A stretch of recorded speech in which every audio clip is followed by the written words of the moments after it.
Hello and welcome to Enchanted Chatter. I am so excited to have a guest with me this week. I have Taryn with us. Would you like to introduce yourself?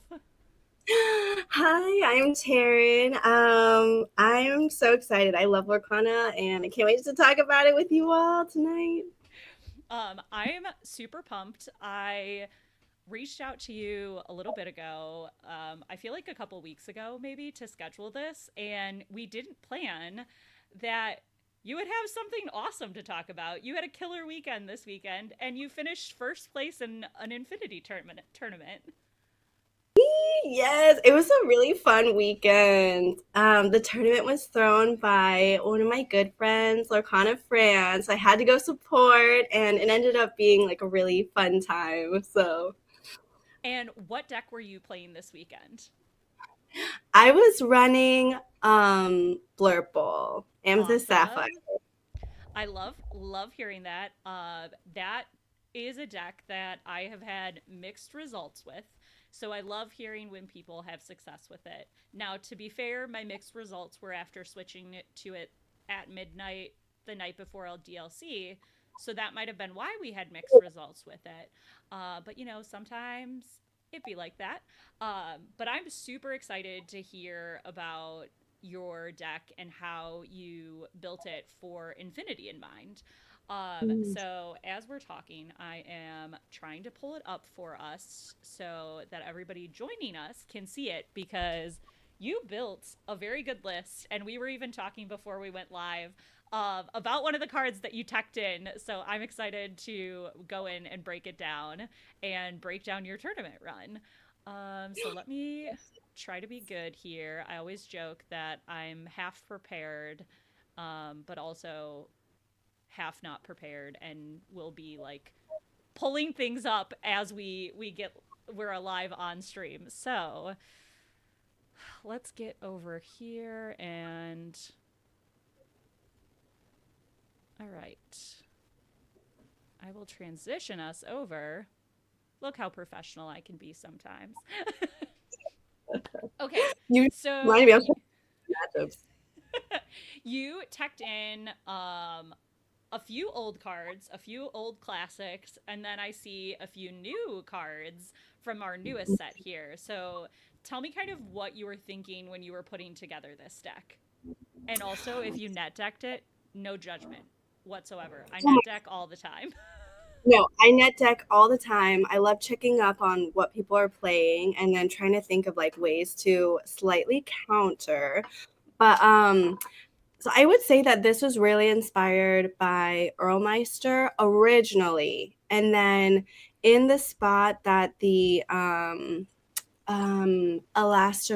was in, I realized that I wasn't running friends, and I was like, wow, I keep top decking. So I took her out sadly because she was amazing. And then put in four friends instead. But this deck is actually really similar to my core constructed. And I just threw in, considering that there might be a lot of Amber Steel, I threw in the Ward, Merryweather, as well as Scuttle, just in case.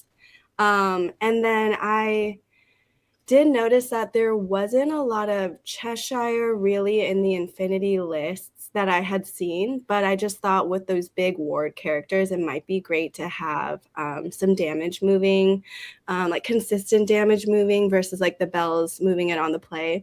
Um, and then my favorite card that I miss is the bounce package or the Madame Mim. So I was like, I have to, and the Merlins. I was like, I need to. Was running crabs, I was running foxes, I was running goats, and then they slowly dwindled just because I just wasn't getting the results I wanted. So I ended up with two foxes. That's it. Out Hey, of but I mean, I feel like that's exactly, I think a lot of people don't talk about the process of like getting to a tournament list where that's so true. Like you put in things that you love to play with, and particularly with like Infinity being almost all new, um in the sense of we haven't had a ton of Affinity events. It is a really cool thing to call out that like sometimes what you want might not get you the results, so you have to be like willing to kind of mix it up and change out some of those cards. So I think that's definitely fair. And I can say, as somebody who's been practicing a lot of Steel Song recently, those ward characters are my enemy. They're very rude. I'm like, this will stick on the board. I'm like, finally, when I finally get that, yeah, that Fauna or Merryweather. I forgot I have multiple fairies. And then Fauna, I was just like, I love Basil. And I was like, well, I'm potentially about to lose him. So I was like, let me just get used to having Fauna in there. Um, but yeah, and then I was really struggling against wide boards, obviously. And I was like, I wished that I had some sort of board wipe. And that's how Spooky Sight came in. I was trying to fit in a second one, but my friend was like, ooh, like that is like a pretty bricky card. It was like very situational. So I ended up I conceded to just having one. And in like few of the games, like in my games against dogs, Amber Emerald, and then also I did use it in a Ruby Amber matchup. It did come out. It really did help. Yeah, and we were talking about this a lot because you were saying you did brick occasionally with it and it really felt bad in those moments. But I can definitely see in those instances where it does help. It really helps and it really can be a game changer. But that's definitely one of those cards where you're like, I wish it was inkable so I could have one in my deck and not feel bad because to your point, like you can't get the full Demona. You can't like some of those things that you're like, I just want this out of my hand. But with your Madame Mim foxes and that like you do have the potential to draw like a late game tipo with it. So like play that tipo, get rid of that spooky sight, or even early game if you get stuck with it. Um, Right. and I do know we mentioned net decking before you started talking about your deck, and I realized I glanced over that term. And a lot of the people that watch our show absolutely will know what that is, but in case you don't feel bad. Net decking is essentially when you find a deck online and you play that deck. That is just another term for how you find a deck versus home brewing it yourself and coming up with it. Yes. My like history to get here, I've always homebrewed and was like, I'm gonna make the best deck. But I've come to realize that I like to play a deck that's already efficient and then like tweak it a little bit. Tweak it to your playstyle. Yes, I love that. I am somewhere in the middle. I think I lean towards a lot of like, oh, I know what my playstyle is now, which is taken some time to figure out. But once I find like things online, I then will be like, I don't really like that card. I like this card better. I'm gonna tech that in because it just fits my style of play. And I think last week my friend Chelsea was on with me, and she is, I feel like, the best example of like a homebrew. She only plays Amethyst Steel, and she refuses to play Dumbos. She says no Dumbos. Ooh. So she Oh. like techs her deck to her playstyle so well. And I think if anyone outside of like our local area got paired into her, they would be so confused because they would be expecting like other cards and they just like would not see the normal like standard Amethyst Steel build. And she does such a good job with it. You like part of you is like, oh, it's not going to be as efficient. And you're like, nope. She's like, let me show you what I can do. It's going to be like, this is my deck. It was made for me, and I know exactly what I want to do with it. And that's such a good thing, I think, to think about when you're building a deck for yourself, because what somebody else maybe succeeded with isn't going to be what you succeed with. And Mm-hmm. Go it Chelsea. doesn't mean, yeah, and it doesn't mean like you're like a bad player or anything. It just might mean like it doesn't fit your play style, and that's okay. Wait, would you say your playstyle is more mid-range? Yeah, I'm more mid-range to control. I like being able to kind of shift my gameplay based on what I'm playing into. I struggle with like aggro because I'm like, I only have one way to win, and it's to like play all the characters. And if I don't get exactly what I need, I can't like defend myself. Whereas like in a mid range to control deck, I feel like I have a lot more control over the game. And if my opponent is playing a certain way, I can play into that, and that feels better for me. I have more fun with it that way. Yes, that is fun. So you're like utility. You Mm-hmm. like Yes. What is your playstyle? I started out aggro, yellow purple with the Mickey Moana starter deck. That was my in. And I loved that. I stayed with Amethyst for a while. And then it wasn't until the last set with Daisy that I net decked. I was playing purple Amethyst Steel.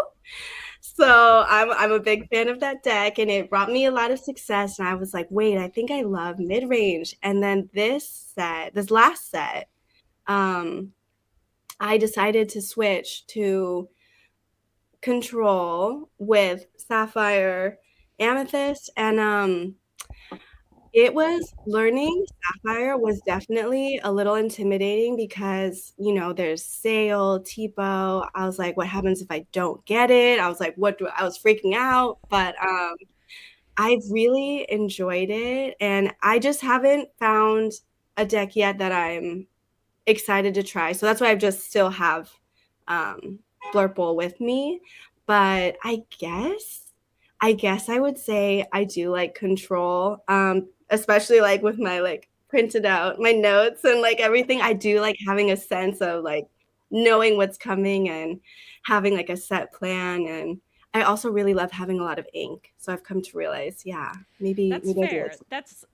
That's very fair. All of those are valid. I have a tendency to joke about how I will literally not play Sapphire, which is probably too strong of a statement. I just am so scarred from Ruby Sapphire like pre-rotation items that I'm like stay away.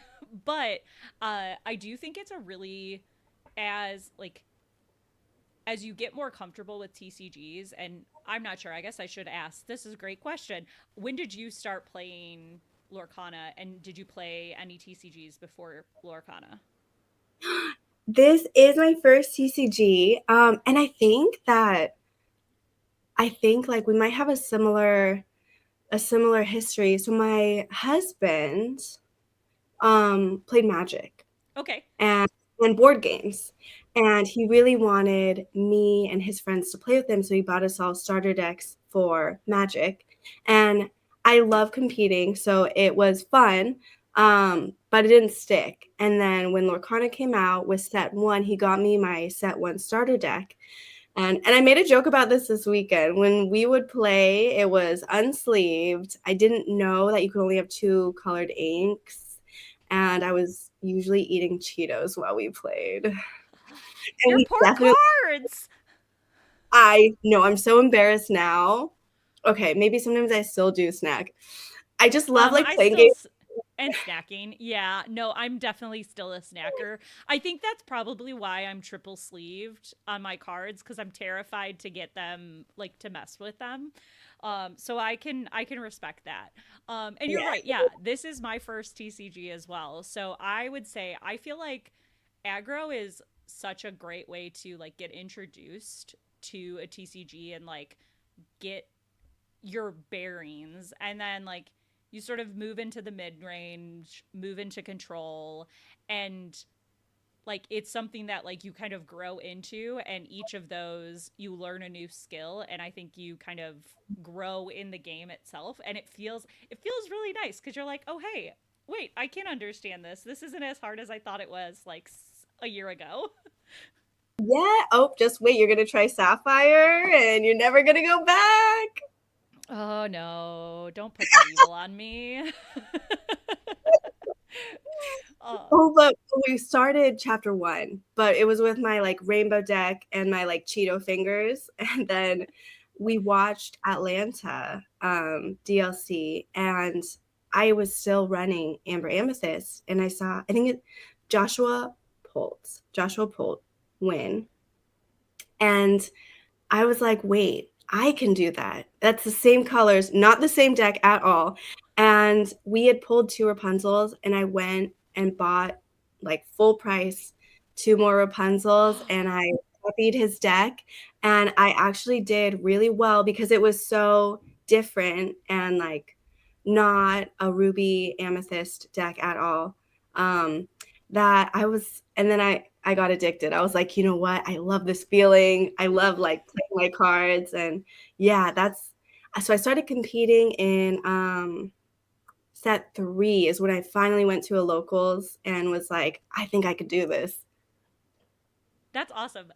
That's funny that you started like getting more competitive or like going to league around the same time. That was when I started to get into Lorcana because I knew Lorcana like when it came out, I knew about it, but I was in grad school, and I was like, I can't look at this right now. It's Disney, it's stuff I love. I love board games already. Like, I know I'm going to love this. And I was like, I can't get distracted. I have to pass school first. Then I can look at that. So that's what I did. And when set 3 came out into the Inklands, I was like, okay, let me just like let's go to a local event. I went to there's a really great store here in Texas called Common Ground Games. They're super friendly, super inclusive, and I went to their starter event, and they did a starter deck event, and I bought a booster box, and I was like, yeah, I'll buy a booster box, play in the starter game. First pack I opened a Robin Hood Enchanted, and that is 100% how I got addicted. Um, Oh my gosh, that's amazing. And then I think the next week I went to, I don't remember if it was locals or if it was a starter event. I think it was locals. I was playing, I lost every game at locals, but I then in my like one single pity pack opened a Mickey Enchanted. Oh my gosh, you're like, "This And I isn't was that like, bad." oh, this is great. Like, I love this. I get shiny cards every time I get these packs. This is great. And then I just got addicted because I was like, oh, yeah, I can totally keep opening these enchanteds. Turns out you don't get them as much as you think you do. But I You still open too many packs. I'm so with you. It's yeah, it makes me happy though, so Yes. Oh, I love this. Enchanted Kim is in the chat. She says, oh, congrats again, girly, to your big win this weekend. oh, that's so sweet. So you won with this great Blurple deck. What decks did you play against, or like what did you see at this event? At this event, I think it was what I expected, but I was prepared for a little bit more ruby amethyst is what Okay. I thought would be more of, and that's one of the harder matchups for me, so I was ready to, battle that out, but I was really lucky, and, there's just some of those days where all the matchups just are in your favor, and I was just like, "Thank goodness," because I started out with dogs, and, that's when I was like, "Yay, spooky side!" I was like, "Yes, I knew I put this in there for a reason." Oh, And then my second match was Amber Steel, as and, I have hold on one second. Oh boy. I froze my screen and froze chat on screen. All right, there we go. I'm um, totally professional. Good thing we are only we don't have anything crazy in chat. that's Sorry so about funny. that. So Oh, what did you end up playing into? oh, round 2, I lost to an Amber Steel. His name is Mike. It was really neat. He was running Beyond the Horizon, and there was You Have Forgotten Me. I was so unprepared. It has been a while since I've, yeah, had a little bit of discard, and it was really fun. yeah, so that was a loss, and I was like, oh well, it's okay, like we're still going. And then my next matches were a Sapphire Amber, which I did not have a lot of practice against in Infinity, so I was not sure what really to mulligan for, but it ended up being okay. And then that's 1, 2, 3, 4. Round 5, I ID'd, and it was so sweet. His name is Aaron, and he's on the team House Lorcana. And I noticed he was also running Sapphire Amethyst. He was also running Blurple, and I think there might have just been both of us at the tournament. And I talked to one of his team members, and I was like, I really want to see his list. I want to see if it's the same. And right after he finished his match, he was like, yeah, let me just show you. And I was like, oh, that's so we're in the middle of the tournament. And he was like, yeah. And then we got paired up. And he was like, oh, I guess I'll show you. We ended up IDing, but we still played a friendly match, and we definitely had really different builds. So I'm thinking of some cards that I might want to switch out because his deck was really cool. Did So you that was since like that was a mirror match, was there anything like in that friendly match since you ID'd that you feel like you can take to like I know you're talking about you're going to oh, I'm so sorry. Enchanted. Yes, Enchanted Stitches. Yes, next weekend. So, are you thinking like of some things you can do to improve your deck for the next week? And I don't know why I kept getting surprised. I'm pretty sure was running 3 to 4 Svens, Okay. and I kept just questing my genies, Dumbos, and Elsas, and then was punished immediately. And I'd be like, and I don't know why. Every time I'd be so surprised, and I'm like, oh man, I know he's done this to me so many times. I need to stop. Oh, it was so funny. But those Svens are, I like them. I was like, that something we need to add in there because I every time I'm shocked. Yeah. So that was all before Top Cut. It was a great mix of That's a awesome. bunch. I feel like that's a good way to have it. And I think talking about like having the perfect matches like into you, I definitely understand that because I think a lot of people underestimate the fact that not only do you need to have the perfect like matchups, but like the perfect just everything in a day to succeed. It's definitely playing well is part of it, but also playing well in the sense of you like you got to have a little luck on your side too. There's so many things that we can't control. And I think that also is why I'm addicted. It's like I like my control, I like my cards, but sometimes you don't get the cards you want. And then sometimes your matchups are every single one that you like don't want to see. And you Yes. lose all the die rolls too. That's so true. I've been on a die roll losing kick, so I need to like cleanse my dice, offer them up to the Lorcana gods or something, as I like to joke about. Yes. Oh, I always say high roll or odd even. I have yet to say low roll because I'm really great at rolling low. I'm afraid if I say low roll, I'll start rolling high. So Yeah, that sounds right. So we talked a little bit about how you got into Lorcana. We talked a little bit about your run this weekend. You're super excited for your event that you get to play in this next week. And do you want to talk a little bit about that event?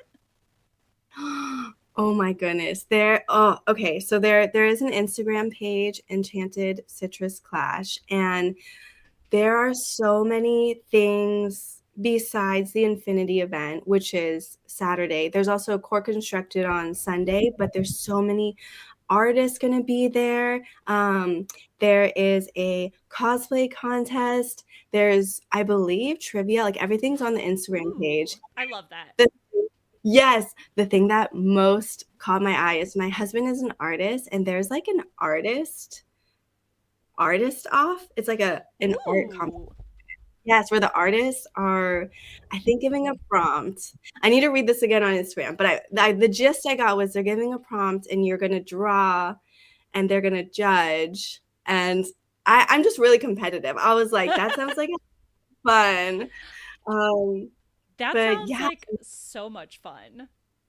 and San Diego is gorgeous. I'm so excited. And it's Southern California is very vast in that it has like I meet teams from Bakersfield and then there are teams from San Diego, and it's nice that when there's tournaments and there's a lot of the NorCal teams, like everyone can come together and you get to see everyone and play some Lorcana. And So the Infinity event for that is a CCQ as well, right? yes, yes. Okay. I So you're going to earn your Nats spot, right? Oh my, that would be the absolute dream. That would be an absolute dream. I'm just gonna do my best. I'm just gonna have fun. We'll see how it goes. I agree. Definitely have fun. Definitely do your best. But I hope that we get some more women qualified for Nats is always my hope.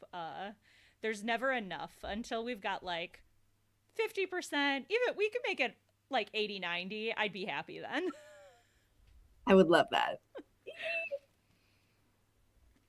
So there were a lot of Infinity events this weekend and a few like core constructed events. How do you feel like you obviously you had this Infinity event, you have an Infinity event next week. Um how do you feel like are you leaning towards playing more Infinity right now or are you like splitting your time between both Infinity and core? Okay. So I have a ticket to Indianapolis because I also am addicted to buying things when they drop. I love being like first in line. I'm like, buy. But also I've been so grateful to have been able to go to some DLCs, and honestly, the best times, like meeting the community from all over is so nice because you get to see everyone online or see their content, but in person is so nice in real time to get to converse. um I'm so excited. I'm also going to Indy and I always say like even if you're not a competitive player, just the DLCs are so much fun and I can't wait for them to grow into bigger and bigger events that more and more people get to attend. Um because I do hate like I feel like, "Oh, I'm good. I can get the ticket really quick and I've been lucky enough to get a ticket to every event that I've wanted to and I hate knowing that I know some people haven't gotten a chance to experience a DLC yet and they are such a wonderful community event and I can't wait for them to kind of grow into something bigger so more people in the community can go to them and for them to kind of like we're definitely on the East Coast this year with DLCs. So getting something a little bit more spread out. Like I'm excited for nationals. I also got a ticket to for last chance qualifier. So I'll get a chance to head out to the West Coast and get a little Disneyland time in. I will be here. I'm so Oh good. excited. That's really close to I live in I'm in the Orange County area. So Okay, perfect. So I'm so excited. But yeah, because of all of those events, like obviously I'm concentrated right now a little bit on Infinity, but I am still playing core. There are still a lot of our local leagues are in core constructed still. Have any of your locals switched to Infinity? yes, there are specific days for Infinity. Um and yeah, I think it's all to prepare for Indianapolis, but okay, I wasn't the biggest fan, I think, because I like control. I like having the meta be a little bit smaller and a little Mm-hmm. bit I know what to expect, but this weekend might have changed my mind a little bit. But I feel mo like that's a very common response that I've gotten recently from people being like they were kind of like meh about Infinity, but then they started to play it and they're like, "Oh no, this is actually pretty fun." And I think everybody expected it to like really swing back heavy into like just like steel song dominating or like items dominating. And I think we still, and obviously it's still very early in the meta to say like one thing is better than the other, but I do think we see like a pretty wide variety and a pretty wide meta of like if you practice something, you can take that to an event and have fun and do well. So Mhm. I think people are finding that it's more fun than they expected. They just thought it was going to be a lot of like emerald steel discard, and it's not. I mean, that's there. Don't get me wrong, but there's a lot of other fun. There is. The top 4, for Sunday's event all were different, decks and color combinations. I was like, "Wow, it's pretty varied." So that's pretty neat, but I do love set champs and core constructed. So, but like I said, my, core constructed deck is not that different from my infinity deck, so it's kind of nice that, the that Amethyst Sapphire still kind of has the same game plan, whether it be Infinity or Yeah, I would um, say I think I'd have to take a look at like my core list and my infinity list and see the difference, but I think that that's probably the one deck list that is the closest to being the same, particularly because of the fact that I feel like we're in a stage where we haven't rotated out for like 5 to 8, and I think once we rotate out 5 to 8, we'll see like a big like divergence of what decks look like in Infinity and Core, but right now I think you can a lot of them you can see very like big overlaps. That's so true. Oh, I'm definitely this set going to play something Amethyst because I love Elsa, and that probably will be the card that will be hardest for me to say goodbye to. That's very fair. I am happy. My favorite card is Belle, Accomplished Mystic. So much so that she now lives permanently on my leg. That's right. Yes, for anyone watching who doesn't follow our Instagram account, if you go to our Instagram account, you can see it. But a couple weeks ago, I got. I've always wanted a bell tattoo, and I love that like the accomplished mystic. She feels like such a strong character in that like card, and I liked the idea of like portraying her in such a strong way. So I was like, yeah, that's the one. And I worked with a really awesome local artist, and they took the version, like the enchanted version and the regular art, and just like melded them together in their art style so perfectly. It's I could talk about it for days, which is good because it's on my body permanently. As um, my parents make fun of me for being like, do you really need it permanently? And I was like, yeah, I did. She needed to be there. Were you able to get the Belle Accomplished Mystic promo? I was not. Just curious. Okay. Yeah, I so fun fact, I don't have that. Oh, the yes, I'm sorry. Yes, I Oh, have the promo. I was like, wait a minute. okay. Yes, I do. I was thinking I think there's another Bell promo that I don't have, but I don't have the Enchanted still. That's still on my bucket list. Mm, I've got some others that I could trade to get there, but I haven't gotten her yet. It took me a mhm. while to get the Belle is one of my favorite princesses. Um, so her obviously her first chapter Enchanted is just perfect with all her books because I don't know. I guess I like books. Yes. What? Who is your favorite Disney princess? Oh, ooh, Disney princess. Ooh. Um, I think it has to be Princess Tiana. Oh, good pick. Yeah, I think I have that mentality too. I'm like, I want to get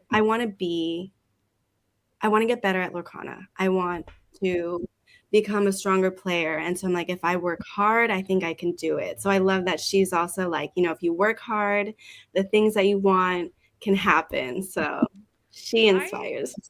I love that. And I think you are so right. I think a lot of people get intimidated that a lot of the really good Lorcana players are TCG players that have been playing for ages. They've played a million different TCGs and they've just rolled from one to the next and they're just good because they know how trading card games work intuitively and can master decks like what feels like a drop of a hat. But I don't like what we don't see is yes, they do know a lot about trading card games. And yes, a lot of things come easier because of that, but they do put in a lot of work to play as well as they do. So if you put in the time with a deck, you really can do well and succeed. And it's not as intimidating as it seems Mhm. when maybe you like first start playing. Mhm. I'm definitely like you. I heard you talking about this.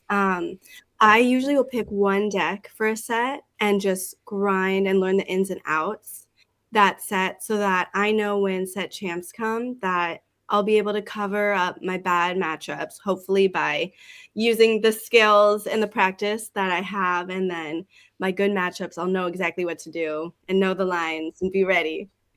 Yes, and then I always like that's usually my go-to and then I try to have like there will be days where I'm like I don't want to look at this deck like I've lost 4 games in a row because of you know realistically probably nothing that I've done. Maybe I made a misplay, but for the most part it just the deck is being rude to me as I like to say. It's not my fault. It's just being rude today, and we've just got to live with it. And in those moments, I usually will try to switch to either whatever I'm struggling against or another deck that like I just enjoy. My one fun deck the past few sets has been Emerald Amethyst. So the burn Ooh. because as I joke, like you just don't have to use your brain a ton with that. Like, yes, you do. And if you're a new player and you're playing that, like by no means do I mean that in a negative way, but for me it's a deck that I can just like play on autopilot because I understand the mechanics so intuitively. So it's just like, okay, like I play the cards, I draw the cards, Yeah, and try and stop. I make you have to deal with me. Um, but those I think like getting into a routine of like practicing really does pay off and putting in the time. And that isn't everybody's goal to be at the top tables competitively, and that's okay too. I know for me that is something I really am trying for, so I'm really trying to put in the time. But at the same time, whatever brings you joy in the game is really what you should concentrate on. I always say too, because I don't everybody doesn't want to grind. Like my friend Chelsea, who I was talking about earlier, she doesn't love huge tournaments, and I respect that. Like they're intimidating, and that's okay. Like that's not everybody's way they want to enjoy Lorcana. And I love that there are different avenues of how you can enjoy the game. Mhm. That's so true. That's so true. I think that's what I love the most about this community. Yeah, it's pretty great. And I think I also love like you posted a wonderful video about how you thought the winning this weekend was the best part and that it was just like everybody congratulating you and I love that. Like cuz that to me is exactly what I want to see. Like I was so excited. I was like I we didn't plan this. Like we didn't plan this week to be a week that like you got to come on and talk about your big win and that's like how we covered the meta. It was just it naturally happened and it's so cool to get to celebrate your win on top of getting to like just chat with you about Lorcana this week. And I loved seeing how everybody was just hyping you up because it's so great to be in a community that just is constantly lifting everybody up. Right? I want to cry. after I knew that it was being streamed and I felt bad. They multiple times were like, "Hey, it's, go on stream to play." And I was like, "No." I was like, "No, no, no, no." Um, and so the last few matches, I was like, "Okay, well, it was just us left." I was like, "Well, I guess now I have to. I'm forced to." But I didn't realize that the community was watching. And after it all ended, I was there with my friends, and I was so grateful that we could celebrate. And Danny, who was running the stream, which he did an amazing job. The graphics and everything were beautiful. And in a way, he was kind of commentating in the comments. It was really neat. I did rewatch it later. He did a great job. Um, he asked me, he was like, "Is your phone blowing up?" And I was like, "What?" I was like, "No, I don't know." My phone was in my Lorcana bag. So I was like, "No, I don't know." And then later I ended up checking my phone and I did start crying. I couldn't believe that people had watched and that people had taken the time to reach out to a lot of people before my match were like, "Oh, congrats on making top 8." So that was exciting. And then more messages came after to say, "Congratulations on," oh yes, streamed by Danny from the Lagana Cookout. To say congratulations on I was so touched that in my head, I'm just like this girl that loves this card game and that I feel like Ash Ketchum from Pokemon. I just want to be the very best. And it's just so nice that the best part was that, wow, there's like people in our corners that support us. Yeah, and I think it is really I started this space because I wanted to keep lifting up women in the Lorcana community, and I want to give them a space to be spotlighted because while I think a lot of other creators still do a great job of bringing women on when they succeed in the competitive space, there isn't necessarily like a natural spot that just is consistently doing it. And that way I thought I could bring more women into the game because if you see women succeeding, not just competitively, but just like enjoying Lorcana as a whole, it creates a more welcoming environment. And I love that not only I think this community is different than a lot of other like other TCG spaces, but I Yes. think that's a great example of the positive side of Lorcana and like how everybody lifts everybody up because I do know like I've had experiences still where I go to an event and they like go, "Where's your husband?" And I go, "He doesn't play Lorcana. I just play. I'm here by myself." And that feels bad, but then to like have the flip side of just everybody supporting you for succeeding feels so good. Mhm. So grateful. Yeah. It's nice too because sometimes there are those days that just things just don't work out. You don't get the pairings you like. You lose your dice rolls. I went to a set champ and I went 0 and 6 because there was a lot of people there, so we had to do the 6 rounds. But I was like, I'm determined to win one game, and I think that Taryn, that past Taryn, I'm glad that she kept going and is still playing because there still will be days like that. I know. This is a game of chance. And I think that's what I love about it too. But it's nice that we can celebrate these wins. I'm so sorry. Oh my gosh, don't apologize. We have dogs bark, we have babies come on occasionally. We don't apologize for real life going on. That's why I say like we keep the show to an hour because life is hard and there's always a lot happening. But yes, I no need to apologize, and I'm so happy you got to experience the high because yes, there will always be the days where you lose every round or you're at league and the person next to you opens Merida and goes, "Oh, look, I opened an Enchanted." And I go, "That's the iconic." No, it's the Enchanted. No, it is the iconic Merida. And you have to take a deep breath and be excited for them, even though that's your chase card. Oh, I hope you pull it. Wait. That's crazy because that happened to me during set champs. The person next to me went through his participation pack and he was like, "Oh, a Pocahontas," and I was like, "Oh," I was thinking maybe it was the foil, Yeah. yeah, super rare, and then he like puts it down on the pile, and I was like, that is definitely the iconic. And I was like, do you have like a top loader or a sleeve? And he was like, oh no, not right now. And I was like, okay. The store gave him one, but it was the same thing. It's so casual. I was like, I could never casually say I opened an iconic. No, I would cry. I would legitimately. There would be tears coming down my face, particularly for like Merida or any princess iconic. I would just be so excited for. Yeah. But That's yes, an that incredible. the pulled just from a trove. Yeah, I'm so jealous. I know. Wish it was That's amazing. me. So you are from the Orange County area. So you're a Disneyland over Disney World person, I would guess.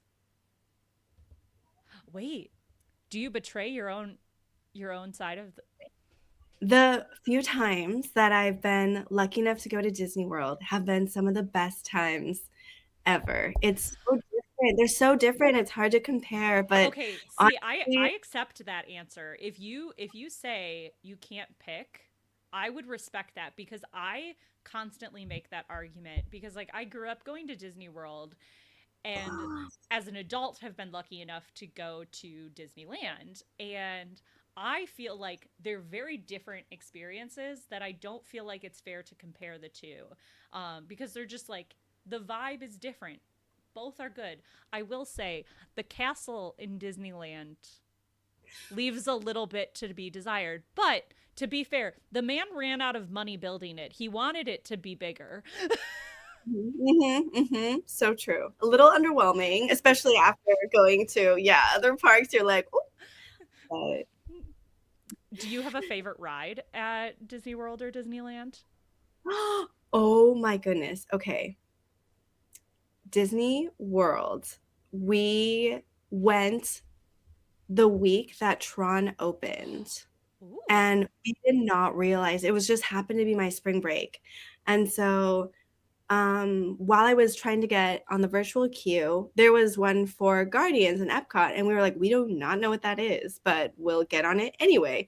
And then it's all enclosed inside, so we really didn't know what it was. We were like, okay, maybe it's like a show, or I don't know, like some little like traveling around the galaxy. And it was the smoothest, most incredible roller coaster ever. The music and like the fact that when you are rotating around, you can see each other. I'm trying not to give too many spoilers if anyone hasn't been on it, but the What look on song did you get when you went on? Do you remember what song you had? is Born to Be Wild one, or is that a California Adventure thing? I think that's a California Adventure. I don't think Born to Be. Maybe it is. Now you have me like wanting to look it up. So I rode Guardians for the first time this earlier this year. I went on a girls trip and Oh, luckily was there with TFM Melissa and she's an annual pass holder. And so she is gifted at getting all of the fast passes we needed. And I we love going with people like that. Yes. So we went on that and we got September. Ooh, that's a And good song. it was fantastic. And that might be my new favorite ride at Disney World after getting to ride it. It was just so much fun. Like it's one of the rides that like I could ride multiple times. Like if Yes. you put me on it time after time, I don't think I'd get sick of it. And it's definitely a smooth roller coaster that you wouldn't get sick. Like it's fun. Yes. Oh my, yeah, I think, okay, but at Disneyland, I do love Rise of the Resistance, and my favorite thing is going on it with people who have never been on it. Wait, have you Yes, been? I Okay, have. okay.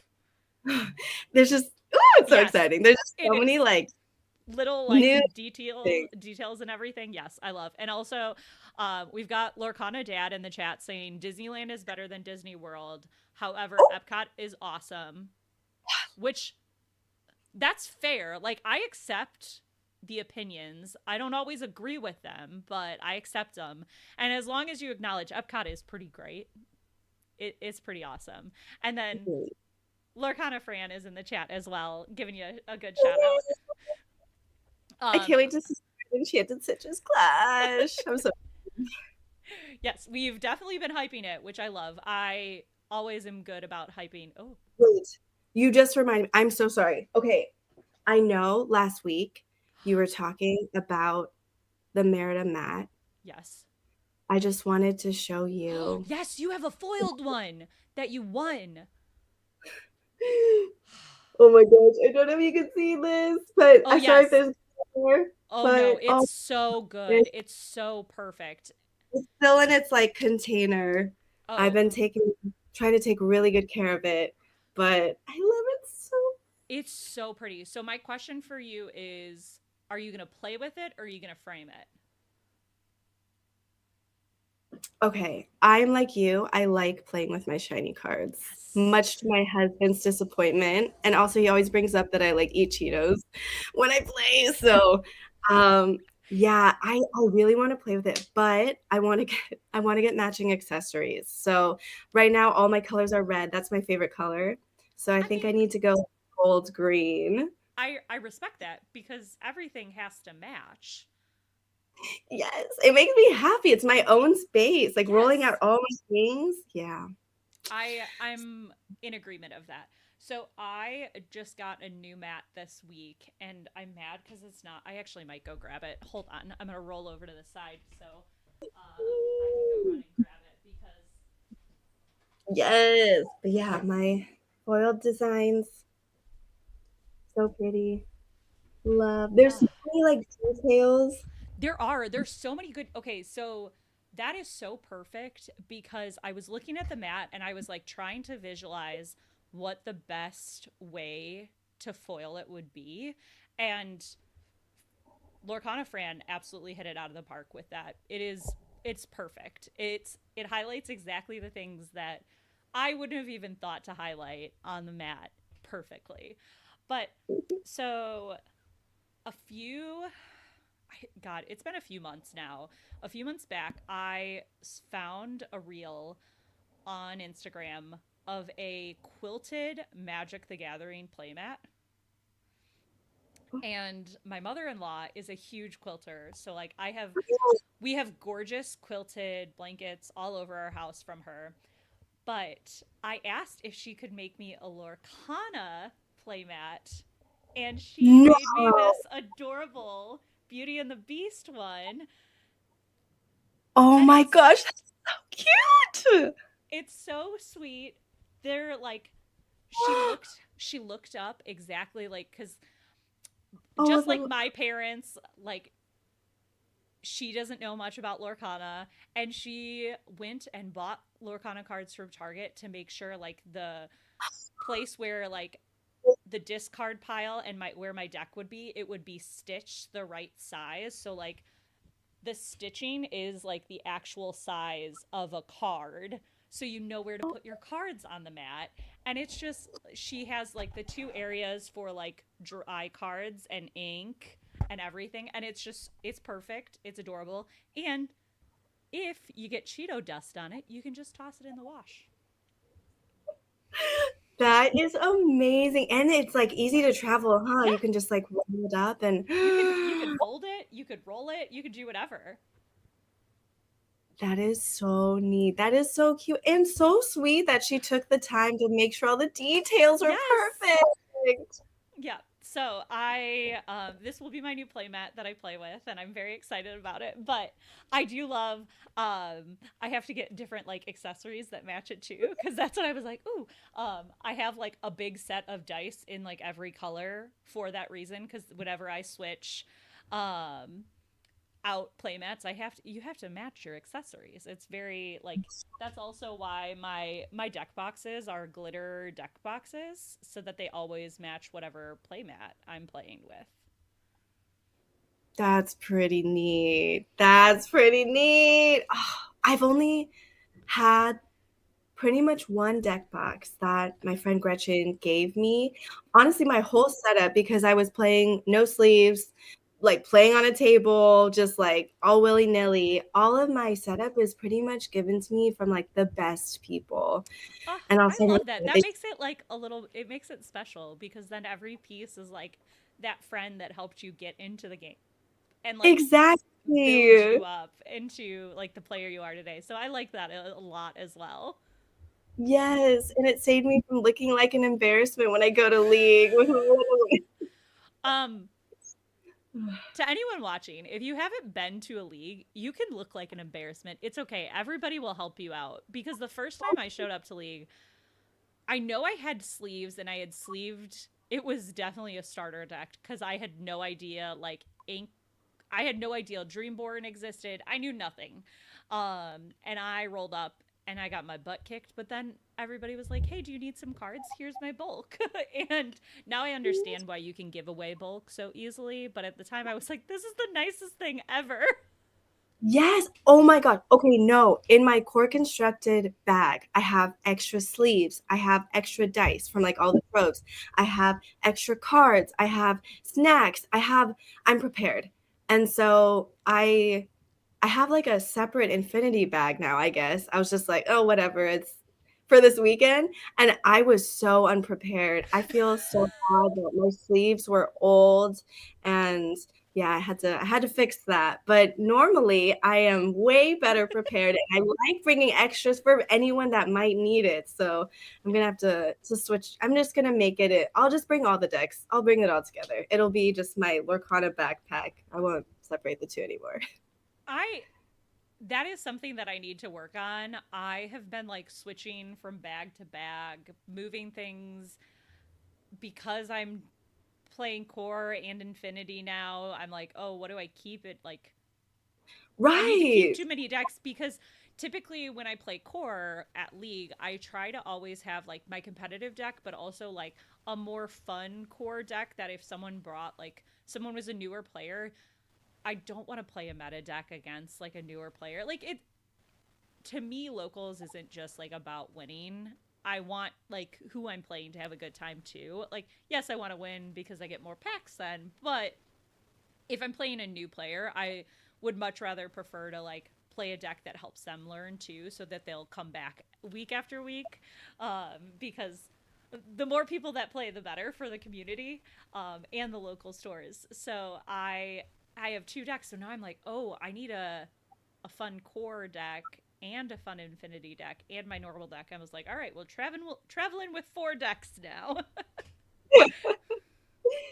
Yeah, gotta up the size on my backpack now. And I need the room for snacks and water and just the essentials. Hand Yeah. sanitizer.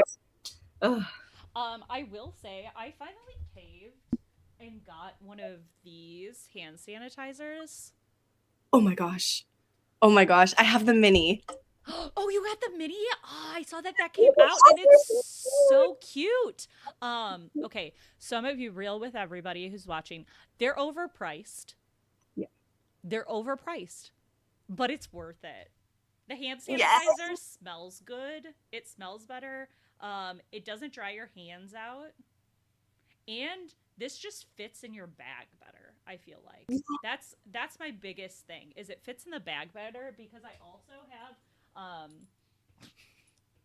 I'm very extra. I also have I have the Rapunzel lantern from Bath and Body Works. It lights up. It's pretty great.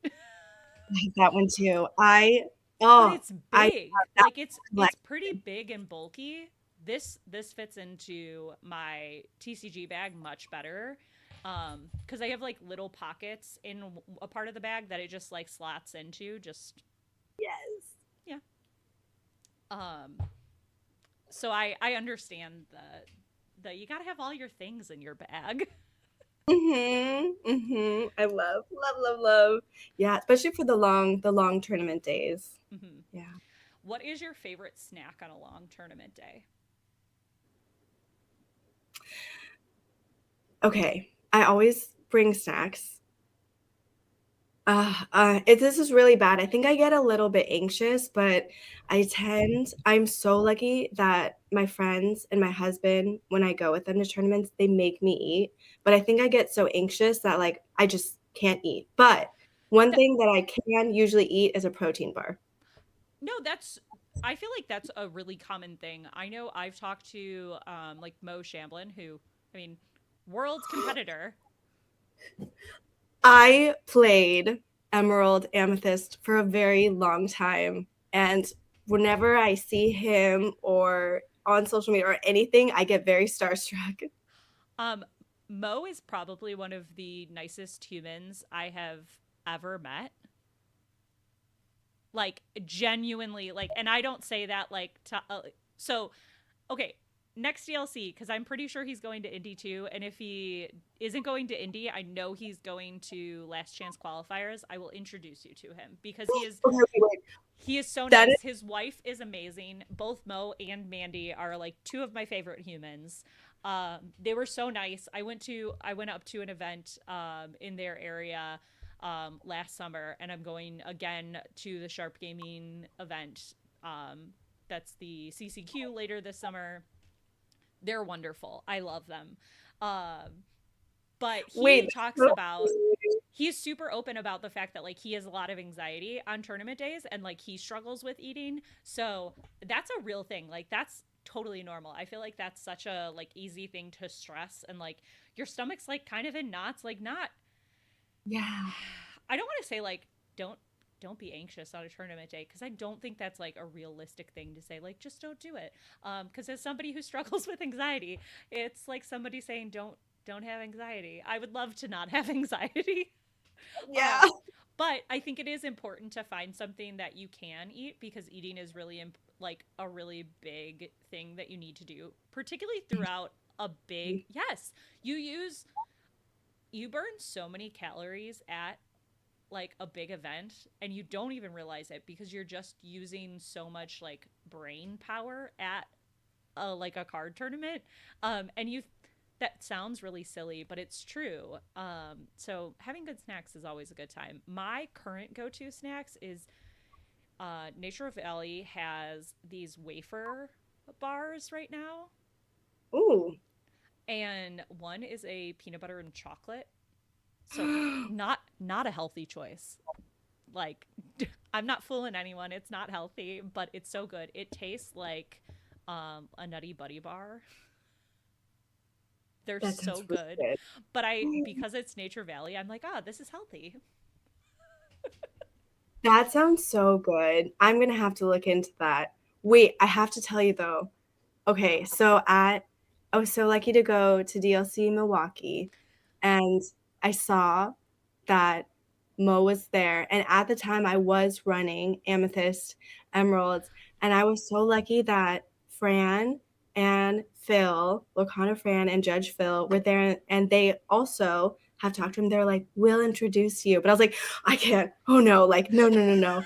But they're like, "It needs to happen like before the end of this." So on Sunday, Phil and I believe Fran were calling me to be like, "Where are you? Come meet like this amazing player." And I was so nervous and so just I was like, oh, "I don't know." But they were like calling me on my phone and I was like, "Okay, I have to go." So we went and at the same time. So we like Phil introduced us, and at the same time, I was like, "Can we take a picture?" And he was like, "Okay." And we both went at the Pegasus like backdrop, and I was like, because I like I love love it. it. We did. So I do have a picture, and it was so sweet, and he is so nice, and just I oh, also am a big fan. Obviously, he coaches as well, but he posts a lot of his videos just straight to YouTube, which I love because I think a lot of his decks are very beginner friendly. Like obviously it takes like a lot of skill to pilot his deck at his level. I mean, I think some of his builds only he and his team members can cuz like his team is a group of amazing players. But I do think like it's a great deck. Like I've played some of his decks before for events. The Amethyst Steel list that I was playing actually is their team list. So I love how he will post things like very publicly, because I love Metafy, and I think that's like a great way for some of these really good players to make some money, with how incredibly talented and smart they are. But I do love that there are some players that will post things directly to YouTube, so that's more accessible for players that maybe don't have, the extra money to pay to get coaching sessions. Mm-hmm. Oh, I love that. His was the first Metafy that I bought because I was like, I'm gonna run Emerald Amethyst. This was right after Nationals last year, Okay. and oh gosh, he did amazing. And I was like, okay, this is my new deck. So it was so So helpful. actually, this is a really cool opportunity because I don't think I've ever talked to somebody who has like done a Metafy. How was that experience, and like would you recommend it to somebody if you have like, if you're really wanting to do a competitive event and really want to play like a certain deck? Did you find that like that helped you? Okay, me and my friend Gretchen, Spider Gretch, she also is really big on metaphys and like reading. I think we both have the same learning style where reading really helps us learn the lines and like what to do and what to expect from other matchups. So, yes, because I know myself and I know that this will really benefit me. And the a lot of the thought that they put into these guides, the guides that I've bought, are so helpful, are things that I wouldn't think of. Um, Is yeah. probably what I like to refer to, which this probably belittles it, but whenever someone does something that like my brain, I'm like, oh my God, I could never think to do that. I call it a big brain move. Um, and it's things as simple as like, I wouldn't think to use like my Olaf initially to bounce back like my Cheshire Cat, or like some like using something like an action that you would typically use against your opponent to bounce a card, but like bouncing it back to your hand because then you can do, play a go-go again or something along the lines of that. That like when you're starting out, you just like the like messing with your own board feels bad. You're like, no, I don't want to send any of my own cards back or do things like that. But then you realize, like, oh, wait, no, that's more powerful than sending my opponent's cards back. So I think that that's like a really cool point to call out. Like, just things you would never think of. These guides can help you, think through those turns and think through those play lines. Mm-hmm. Yeah.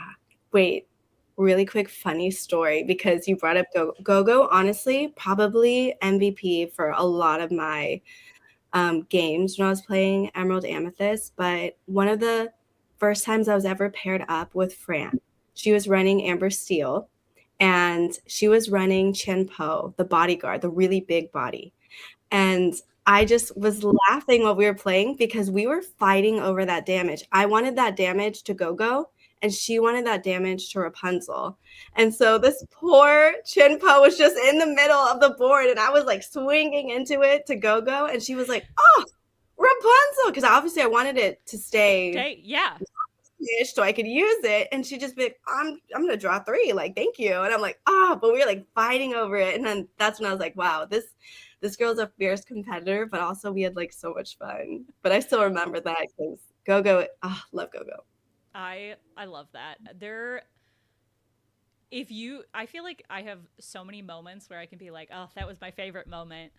So I love hearing little like anecdotes of like playing different, like playing your friends or playing people for the first time that like you don't know. I always love sharing I my first stream experience. I had never been on stream, and I was at the DLC in Dallas.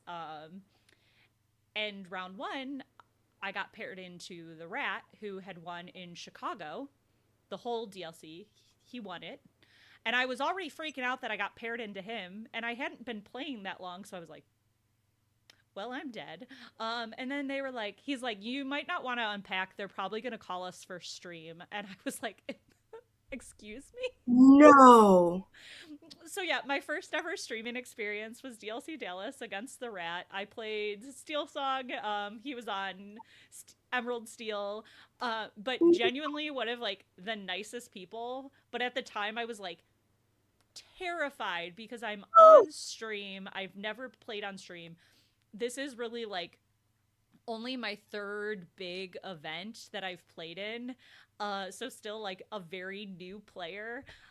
But he was so nice and gracious when we played. Like there were a couple times I made a few mistakes and he was like kind enough to let me take the play back to correct it. And then throughout the day, because obviously whoever you play, it kind of matters how they do throughout the day because that helps with some of your own tiebreakers, was like checking in if he saw me, like asking how my day was going. So it was like very nice to have that like interaction, because it was one of those moments where I was like, he knows what he's doing. I have no idea what I'm doing. And I definitely like, it was very nerve wracking and I was nervous in the moment, but like looking back, it was a cool thing to get over, like being on stream and like the nerves that come with that, because it was just the highest of possibilities and worst case of like, oh, I lost on stream. Oh well, like it's over with. I knew I was gonna lose to him. It's okay.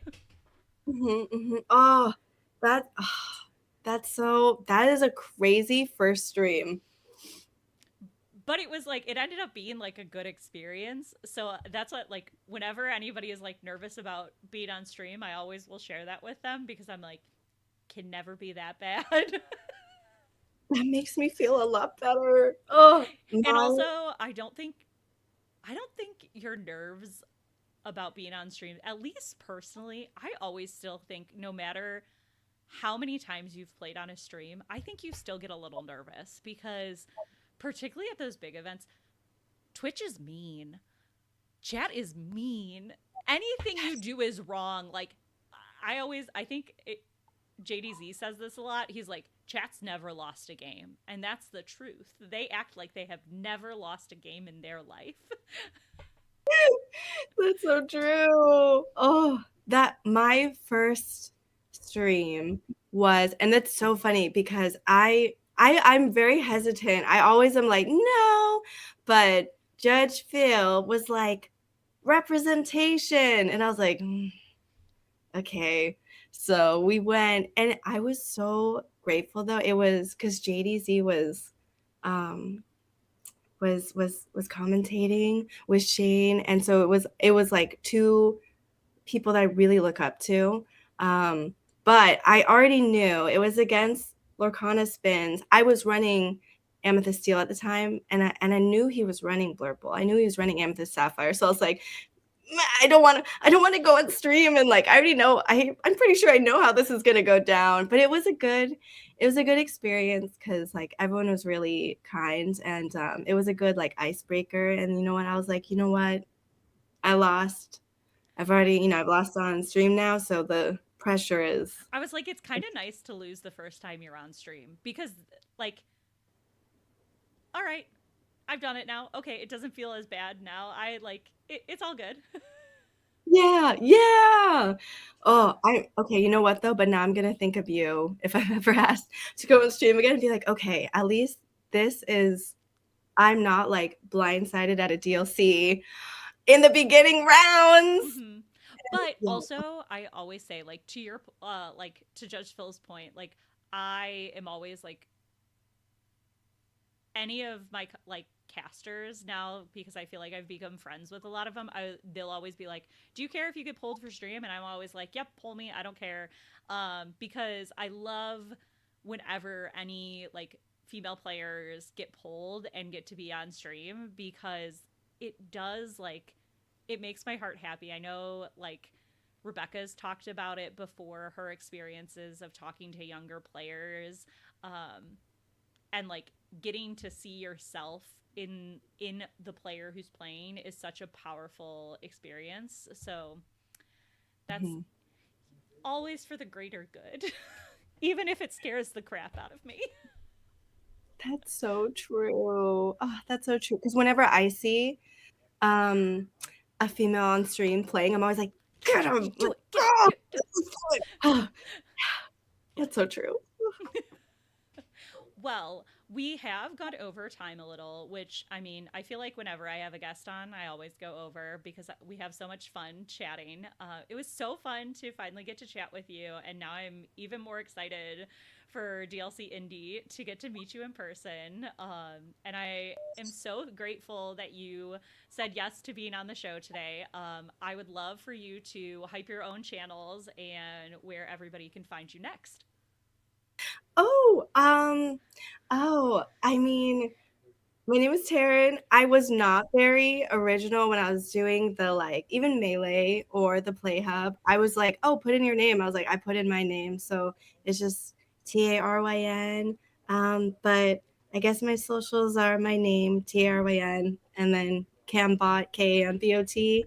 Um, yeah, I'm excited. Like I love meeting the community and growing as a player. So it's so nice to like get to talk to everyone and then especially in person. I'm so excited. But yeah, if you're going to Enchanted Citrus Clash, it's gonna be really fun. Perfect weather. We're in San Diego. I'm It'll be a jealous great time. already. I mean, if you want to last minute go, Uh, I you don't think know, the coffers can handle that at the moment, but I do have some trips out to the Orange County area, and I cannot wait for them. But also, everybody in the show notes on YouTube can find the links to your social. And I want to thank you again for such a fun night. And you're welcome back anytime. And good luck this weekend. I can't wait to cheer you on from Texas. Thank you. This was so fun. Thank you so much. Thank you. All right. Well, it was great for everybody tuning in. Thank you so much for tuning in. We will be back here again next week on Wednesday. And if you don't already, follow us on Instagram and across social media. But Instagram, I feel like Twitch and YouTube are probably where you will find us most active. So I appreciate y'all so much. And have a great night. Bye, everybody.